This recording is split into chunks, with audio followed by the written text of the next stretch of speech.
राम राम राम राम राम राम राम राम राम।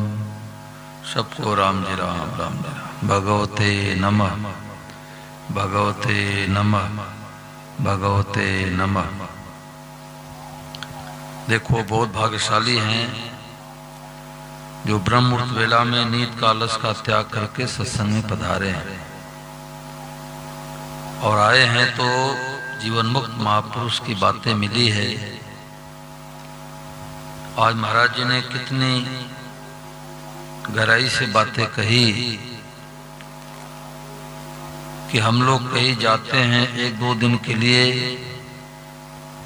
तो वहाँ कहाँ ठहरेंगे, कहाँ भोजन करेंगे, कैसे जाएंगे, सारी व्यवस्था पहले से ही रखते हैं। परंतु इस जन्म के बाद हमारी क्या दशा होगी, हमारे साथ में क्या चलेगा, इधर दृष्टि नहीं है। रुपया कमाने के लिए तत्परता है, दृष्टि है, परंतु हमारे साथ में चलेगा हमारा स्वभाव। अच्छा मंदा जैसा स्वभाव बना लिया हमारे साथ में चलेगा। तो जिनका स्वभाव सुधरा हुआ होता है उनको घर वाले भी चाहते हैं, बाहर वाले भी चाहते हैं, और जिनका स्वभाव बिगड़ा हुआ होता है उनको न घर वाले चाहते हैं न बाहर वाले चाहते हैं। जिनका स्वभाव सुधरा हुआ है उनके दर्शन करने से शांति मिलती है। तन कर मन कर बचन कर देत न काहू दुख, तुलसी पातक झड़त है देखत उनके मुख। जिनका स्वभाव सुधरा हुआ होता है, सबके हित की भावना रहती है, सुहृदता रहती है, जीवन में पवित्रता रहती है, दुनिया में किसी से बैर नहीं रखते, उनके दर्शन करने शांति मिलती है। संत महात्माओं के पास फूटी कौड़ी नहीं होती, परंतु अरबपति खरबपति स्वामी महाराज जी के पास आते। वृद्धावस्था में आवाज पूरी साफ निकलती नहीं थी, परंतु कहते कि महाराज जी के पास बैठने मात्र से शांति मिलती है। क्यों? दुनिया का ही चाहते थे, दुनिया कल्याण चाहते थे। एक स्टेशन मास्टर अपने ऑफिस में बैठे थे तो एक सज्जन आकर के उनके सामने वाले कुर्सी पर बैठ गए। तो जब तक उनका परिचय नहीं मिला था तब तक उनको कोई फर्क नहीं पड़ा, और किसी ने कान में आके परिचय बताया तो परिचय होते ही उनका कुर्ता पसीने से भीग गया। तो महाराज जी ने पूछा कि क्या परिचय मिला? तो स्टेशन मास्टर बोले कि कोई सज्जन आके परिचय ये दिए महाराज जी कि आपके सामने जो सज्जन बैठे हैं ये मंगलदास नाम के डाकू है। अब डाकू है, पता नहीं कौन सी वस्तु उठा ले जावे, कौन सी वस्तु जला देवे, किसको मार देवे, कुछ पता नहीं, स्वभाव बिगड़ा है। तो सठ सुधरे सत्संगत पाई, दुष्ट से दुष्ट व्यक्तियों का स्वभाव सुधरता है सत्संग से। तो जिनका स्वभाव बिगड़ा होता है उससे न तो उसको शांति मिलती है, न घर वालों को शांति मिलती है, न बाहर वालों को शांति मिलती है। थोड़ी थोड़ी बातों पर झूठ बोलने का स्वभाव हो गया, ये स्वभाव हमारे साथ में चलेगा।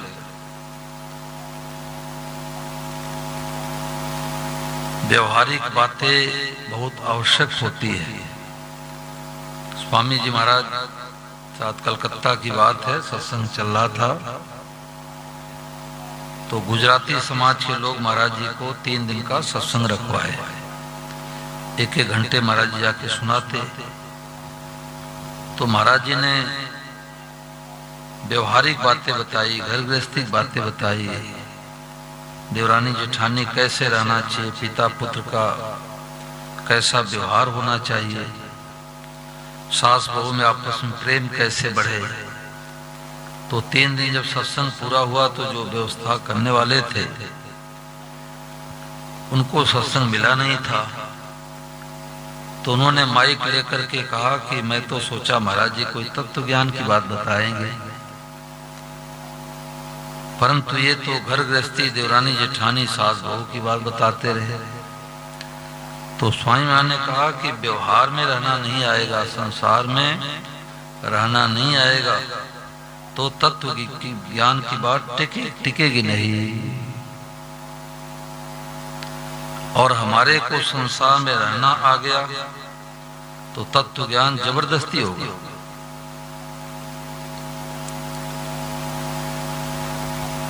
अब जैसे कई भाई लोग होते हैं थूक लगा करके रुपया गिनते हैं। मैं विद्यालयों में जाता हूँ, देखता हूँ कि अध्यापक पन्ना पलट रहे हैं थूक लगा करके, बच्चे पन्ना पलटते हैं थूक लगा करके। तो सरस्वती माता का अनादर होता है, रुपया में थूक लगा के गिनते हैं, ये लक्ष्मी माता का अनादर होता है। अब बात बहुत छोटी है परंतु उधर दृष्टि नहीं जाती। अब भोजन करना चाहिए आसन लगा करके, 4 अंगुल 6 अंगुल दूर थाली रख करके, जिससे जूठन गिरे तो बैठने वाले आसन पर जूठन नहीं गिरे, फिर पोछा लग जाएगा। हम लोगों के साथ में कोई नए आदमी आते हैं, भोजन बैठते हैं, तो भोजन करने से पता लग जाता है इनको सत्संग मिला है कि नहीं मिला है।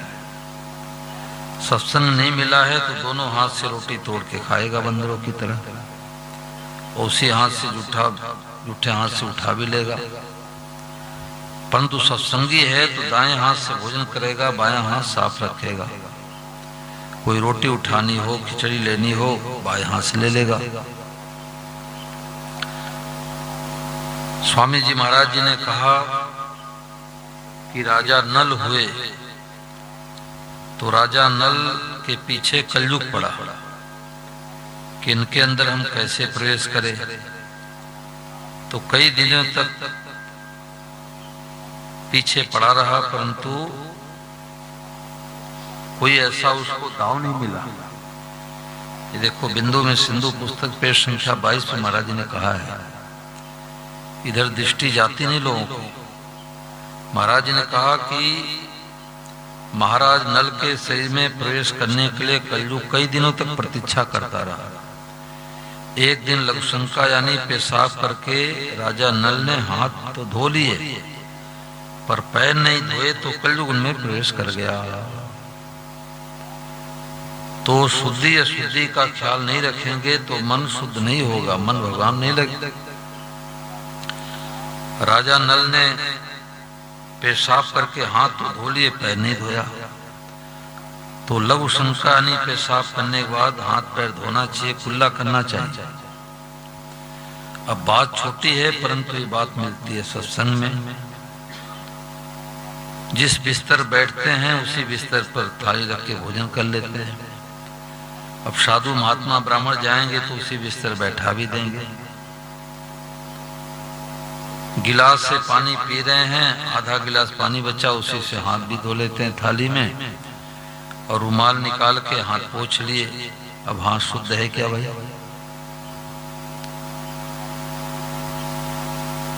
सत्संगी है, उसको भूख लगी है, बस में यात्रा कर रहा है तो केले को तोड़ तोड़ के ऊपर से खाएगा, तो रुमाल से हाथ पोंछ लिया तो हाथ साफ है। और सत्संग नहीं मिला है तो काट काट के केले को खाएगा और फिर रुमाल निकाल के हाथ पोंछ लिया तो हाथ तो जूठा ही रह गया। नाक में उंगली चली जाए तो हाथ धोना चाहिए।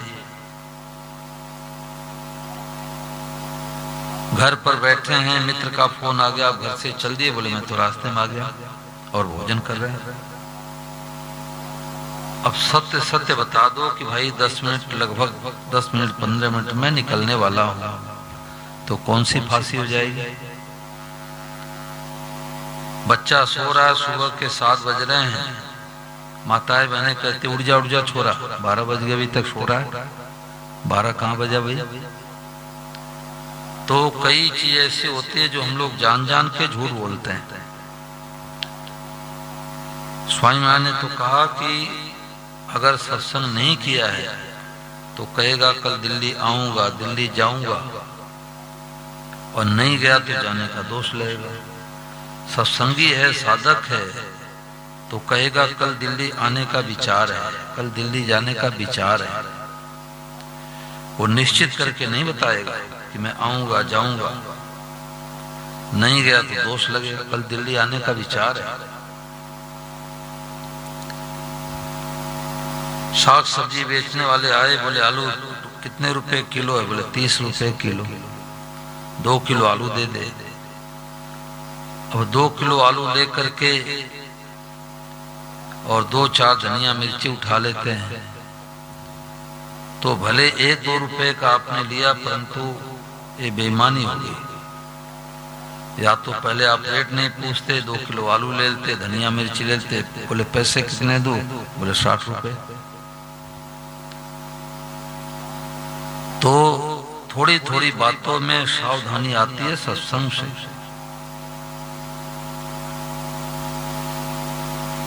ईमानदार आदमी है तो सोचेगा कि भाई फलाने का 5000 रुपये वापस करना है, तो रात्रि में दे करके फिर सो। क्या पता रात में भूकंप आ गया, आता ही है, हार्ट अटैक हो गया। और बेईमान आदमी होगा तो कहेगा कि रात में रुपया मत लौटाओ, नहीं तो लक्ष्मी माता चली जाएगी। ये बेईमान आदमी का लक्षण है। जो कहते हैं दुनिया बहुत खराब है, तो उसका स्वभाव खुद खराब है। दुर्योधन से कहा गया कि जाओ एक अच्छे व्यक्ति को ढूंढ के लाओ, तो दुर्योधन दिन भर घूमता रहा, जहां जावे उसको एक भी अच्छा व्यक्ति नहीं दिखा। क्यों? बुराई उसके अंदर थी। अब लोग अच्छे कैसे दिखेंगे? और युधिष्ठिर जी से कहा गया कि एक बुरे व्यक्ति को ढूंढ के लाओ, तो युधिष्ठिर जी महाराज पूरे दिन घूमते रहे, उनको एक भी बुरा व्यक्ति नहीं मिला। कसाई बकरे मुर्गे काट रहा था, उन्होंने देखा कि ये बुरा व्यक्ति है। इतने में कुत्ता आया, मांस का टुकड़ा कसाई ने फेंक दिया। तो युधिष्ठिर महाराज जी के मन में भाव आया कि दया धर्म तो इतना भी इसके अंदर है।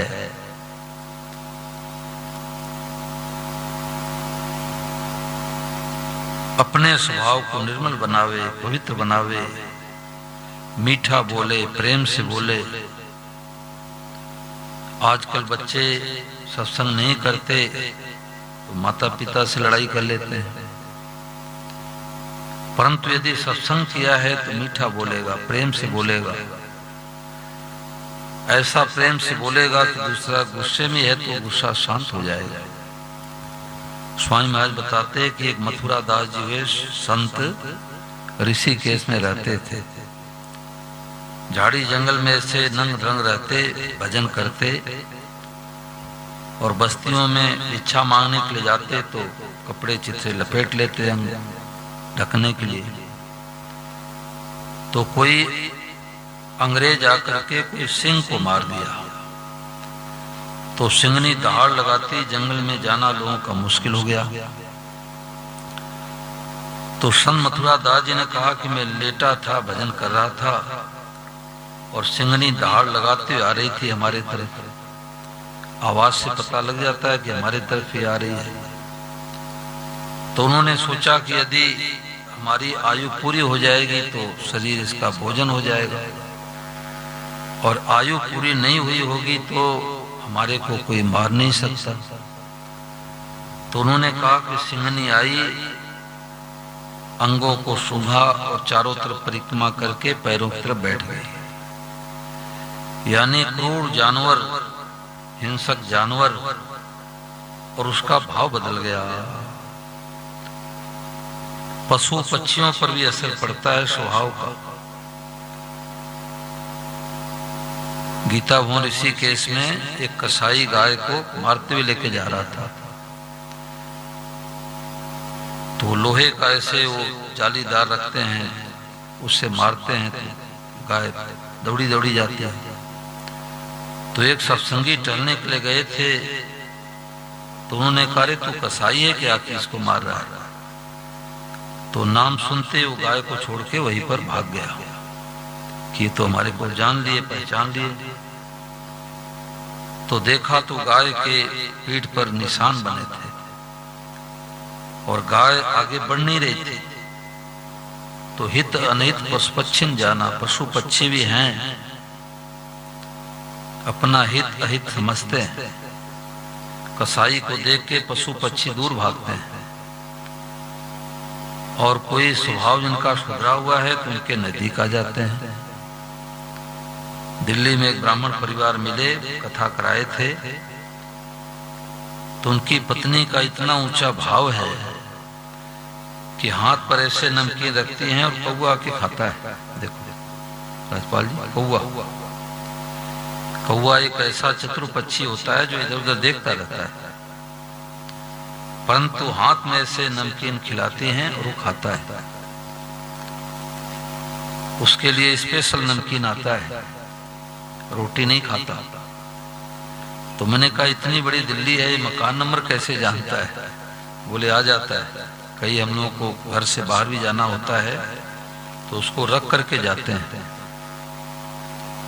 तो पशु पक्षी भी जानते हैं। ये मनुष्य से मौका मिला है, आज जो सर्व बिच्छू की योनियों में पड़े हैं, भगवान ने पहले इनको मनुष्य से भेजा था, पर दूसरे को मारने काटने का काम किए, दूसरे से बैर किए, तो भगवान इस जन्म में सर्व बिच्छू बना दिए। छूते ही काट लो, छूते ही डंक मार लो। तो हम अपना स्वभाव निर्मल बनाएंगे तो किसी योनि में जावे शांति रहेगी। महाराज जी कहते कोई पशु होते हैं, वो उनको हरा चारा किसान एक दिन के लिए नहीं खिलाता कि एक दिन खा लेगा, तो सूखी तूड़ी नहीं खाएगा। तो महाराज जी ने कहा कि स्वभाव कहाँ से बिगड़ा? मनुष्य से बिगड़ा। मनुष्य में खाने पीने में चटोरपना किया, मिठाई मिल जाए, खटाई मिल जाए, तो वो स्वभाव पशु पक्षियों में आ गया। कई कुत्ते होते हैं एकादशी के दिन व्रत रहते हैं, अब उनको कैसे पता लगता है? तो घर वाले कहते हैं एकादशी के दिन रोटी डालने पर भी नहीं खाता, तो घर वाले कहते हैं वो हो आज तो एकादशी का व्रत है। तो ये स्वभाव कहाँ से आया? मनुष्य से आया। तो असली पूंजी है स्वभाव। बड़ों का आदर करे, बड़ों का सम्मान करे, माता पिता कोई काम करे तो माता पिता से पूछ करके करे, तो माता पिता की शक्ति आती है, आशीर्वाद मिलती है। देखो गीता प्रेस को बनाने वाले श्री जयदयाल जी गोविंद का, उनको लोग कहते हैं खूबचंद का बावला है, उनके पिताजी का नाम खूबचंद था, तो लोग बावला कहते, बावला बावला नहीं, इतने बड़े महापुरुष हुए कि गीता प्रेस की स्थापना की, सारे विश्व में गीता रामायण भागवत पहुंच रही है। तो उनके बारे में महाराज जी बताते कि एक बार पिताजी को हाथ से पंखा कर रहे थे, पांव दबाए पंखा कर रहे थे।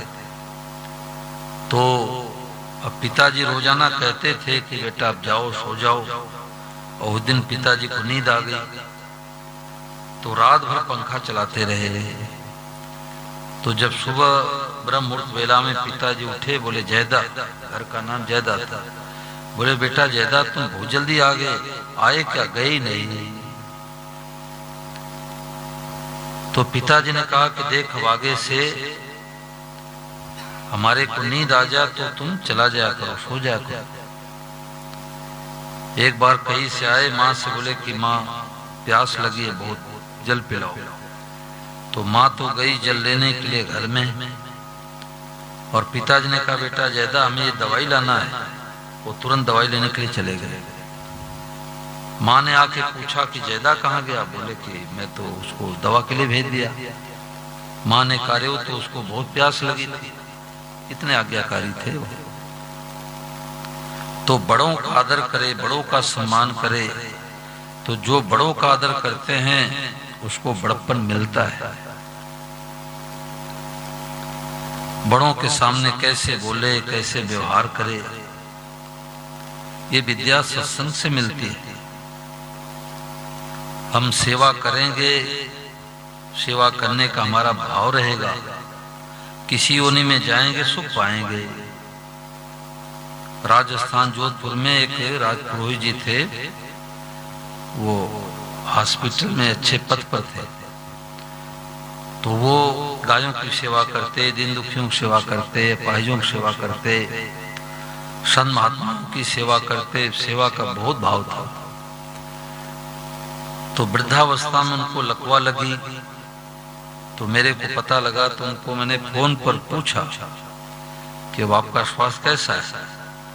तो देखो उन्होंने क्या कहा। उन्होंने कहा महाराज जी भगवान कृपा है, कोई सेवा बताओ। तो मेरे इस बात का बड़ा असर पड़ा कि सेवा तो हमें इनका करना चाहिए, परंतु उल्टे ये पूछे महाराज जी सेवा बताओ। ये स्वभाव कहाँ से आया? बचपन से सेवा करने का भाव है। तो अपने स्वभाव को निर्मल बनावे, शुद्ध बनावे, पवित्र बनावे। भगवान से प्रार्थना करे कि महाराज हमारे बैरी का भी हित हो जाए, संसार में कोई हमारा बैरी नहीं रहे, तो उसके दर्शन करने शांति मिलेगी। श्री आनंद जी महाराज हैं, डांट देते हैं, फटकार देते हैं, थप्पड़ भी लगा देते हैं, परंतु लोग बुरा क्यों नहीं मानते? उनका लक्ष्य, उनका उद्देश्य उसके हित का है कि भाई सबका हित हो जाए। मनुष्य से मिला है तो अपने कर्तव्य का ठीक ठीक पालन करे। अपने कर्तव्य का पालन करे तो साधु बाबा बनने की जरूरत नहीं है, घर में साधु है। और स्वभाव बिगाड़ लिया तो लाल कपड़े पहन के गांजा पिएगा, बीड़ी पिएगा, सिगरेट पिएगा, गुटखा खाएगा। स्वामी महाराज चाय को भी नशा बताते हैं। बीड़ी, तंबाकू, सुरती, खैनी, जर्दा तो दूर की बात है, चाय भी नशा है। तो अपने स्वभाव को इतना निर्मल बनावे, शुद्ध बनावे, तो शुद्ध हृदय वाले का, शुद्ध स्वभाव वाले को असर पड़ता है।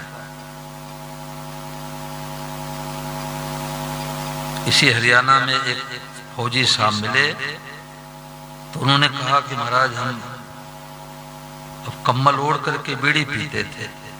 क्यों? चिंगारी देखते ही दूसरे देश वाले अटैक कर लेंगे, गोली मार देंगे। तो अब देखो ये पराधीनता कितनी है कि जान को हथेली पर लेकर के बैठे हैं, परंतु कंबल ओढ़ के बीड़ी पी रहे हैं। तो एक सत्संग न करने से हजारों तरह की बीमारियां आती है, और एक सत्संग करने से सब तरह शांति होती है। आज हम सत्संग को महत्व नहीं देते, इसलिए दुखी है। सत्संग न करने वाला सदैव दुखी रहेगा, और सत्संग करने वाला सदैव सुखी रहेगा। वो सबका ही चाहेगा, सबका कल्याण चाहेगा, दुनिया में किसी से बैर नहीं करेगा। आज महाराज जी ने बताया ना कि पंडित जी काशी से पढ़ाई करके आ रहे थे, तो एक बेश्या ने बेटी इसका देख, बेटी मुर्दा नरक में गया कि स्वर्ग में गया। बालिका आई, आधे घंटे 20 मिनट में माँ ये तो मुर्दा नरक में चला गया। इतने में दूसरा मुर्दा लेके लोग जा रहे थे, फिर माँ ने कहा देख बेटी मुर्दा नरक में गया, स्वर्ग में गया। बेटी ने कहा कि माँ ये तो मुर्दा स्वर्ग में चला गया। पंडित से रहा नहीं गया, उस उल्टा स्त्री के पास पहुंच गए। माता जी प्रणाम। उसने कहा महाराज मैं तो उल्टा स्त्री, हमारे क्यों प्रणाम करते हो? बताओ पंडित जी आपका आना कैसे हुआ? तो पंडित ने कहा कि मैं 12 वर्ष तक काशी में पढ़ाई करके आ रहा हूँ, परंतु ये तो विद्या हमारी अधूरी रह गई कि पहले वाला मुर्दा नरक में कैसे गया, दूसरा वाला मुर्दा स्वर्ग में कैसे गया। ये मैं विद्या जानना चाहता हूं। तो वेश्या ने बेटी बुला कर, देख बेटी, पंडित महाराज जी को समझा कि पहले वाला मुर्दा नरक में कैसे गया, दूसरा वाला मुर्दा स्वर्ग में कैसे गया। तो बालिका कहने लगी, पंडित पहले तो मैंने पता किया किस घर का किस गांव का मुर्दा है। तो घर मैंने जाके देखा तो नकली आंसू 2-4 लोग गिरा रहे थे, और नहीं पूरे गांव के लोग चौपाल चौराहे बैठ करके कह रहे थे, बड़ा अच्छा हुआ मर गया, मर करके नरकों में चला गया। क्यों झूठी झूठी गवाहियां देता था, विधवाओं की जमीन को हड़प लेता था, ग्राम समाज के जमीन पर अवैध रूप से कब्जा कर लेता था, गौशाला, पाठशाला, धर्मशाला खोलने की बात आती तो टांगड़ा देता था, गांव में शराब, गांजा, भांग आदि का ठेका खुलवा देता था, 2 व्यक्ति आपस में लड़ते तो उनको ओलड़ा भिड़ा देता था। तो पंडित महाराज को तो मुर्दा नरक में चला गया। और दूसरे मुर्दे के बारे में पता किया, पंडित मैं समझ नहीं पाई किस घर का मुर्दा है। लोग, गांव के लोग छाती पीट पीट के रो रहे थे कि हमारे गांव से प्रकाश चला गया। कोई आधी रात को बीमार होता तो अपने गाड़ी बैठा के हॉस्पिटल ले जाता, दवा दर्पण कराता, संत महात्माओं को बुला के कथा कीर्तन गांव में सत्संग करवाता, गौशाला में चढ़ बढ़ करके हिस्सा लेता, सेवा करता। कोई गरीब बालिका का विवाह होता तो चुपके से आटा, दाल, चावल, चीनी, रुपए का सहयोग कर देता था। तो पंडित जी हम लोग तो कैसे जिएंगे, हम लोग तो अनाथ हो गए। तो पंडित जी महाराज, वो तो मुर्दा स्वर्ग में चला गया।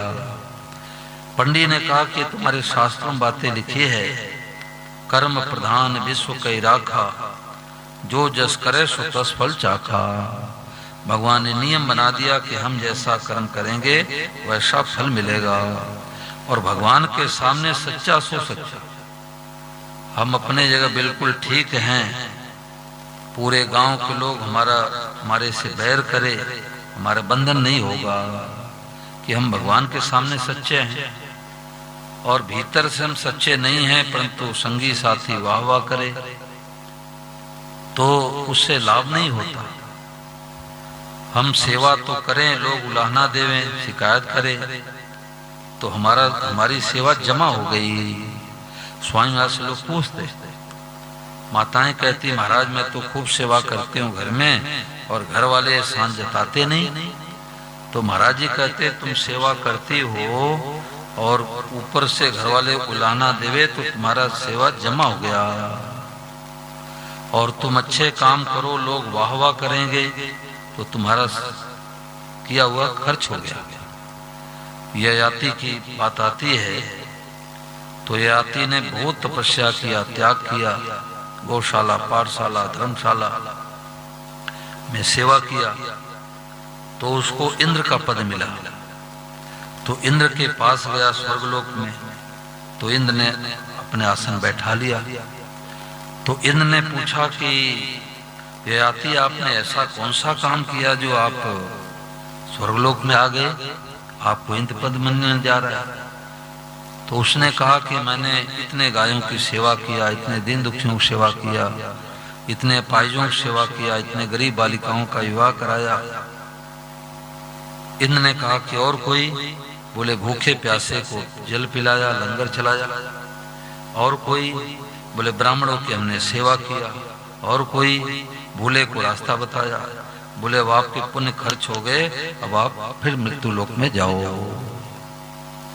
यानी हम अच्छा काम करें, लोग वाह वाह करे तो हमारा पुण्य खत्म हो जाता है, और हम अच्छा काम करें, लोग शिकवा शिकायत करें, हमारे पाप नष्ट होते हैं, हमारे पाप नष्ट होते हैं। तो सदैव सियानंद महाराज कहते भी हैं कि नेकी कर कुएं में डाल, अच्छा काम करके उसके कहो ही मत, कहने से याति की भांति पुण्य खर्च हो जाता है। भगवान के सामने सच्चा सो सच्चा। हम अपने स्थान पर ठीक हैं, सारे दुनिया के लोग विरोध करें, करे तो करे। करने वाले तो प्रधानमंत्री मोदी जी को भी नहीं छोड़ते, मोदी जी कह दे 2 2 4 होता है तो विपक्षी वाले कहेंगे नहीं 5 होता है। तो हम अपने जगह, परंतु जो ईमानदार हैं, श्रेष्ठ हैं, सज्जन हैं, उनके हृदय में उनके प्रति स्थान है कि सही आदमी है। तो भगवान के सामने सच्चा सो सच्चा। तो आज महाराज जी ने हम लोगों को याद दिलाया कि भाई हमारे साथ में चलने वाली पूंजी क्या है? हमारा स्वभाव। तो अपने स्वभाव को निर्मल बनाओ, सबका ही चाहो, सबका कल्याण चाहो। क्यों? सब जग ईश्वर रूप है, भलो बुरो नहीं कोय, और जिनके जैसी भावना तैसो ही फल हो। हम किसी को दुख देते हैं, भगवान को दुख देते हैं। किसी गाली देते हैं, भगवान को ही गाली देते हैं। किसी का अपमान करते हैं, भगवान का ही अपमान करते हैं। क्यों? सब रूपों में भगवान ही बने हैं। हमें नहीं दिखाई देता, महापुरुषों को साफ साफ दिखाई देता है कि मित्र के रूप में भगवान आए हैं, शत्रु के रूप में भगवान ही आए हैं। तो गलत चीज का विरोध तो करे, परंतु भीतर से बैर के जितना भी नहीं रखे। भगवान से प्रार्थना करे कि प्रभु हमारे बैरी का हित हो जाए, बैरी का कल्याण हो जाए। तो बैरी का हित होगा कि नहीं होगा? आपका हित हो जाएगा। बोलो गिरधर गोपाल की।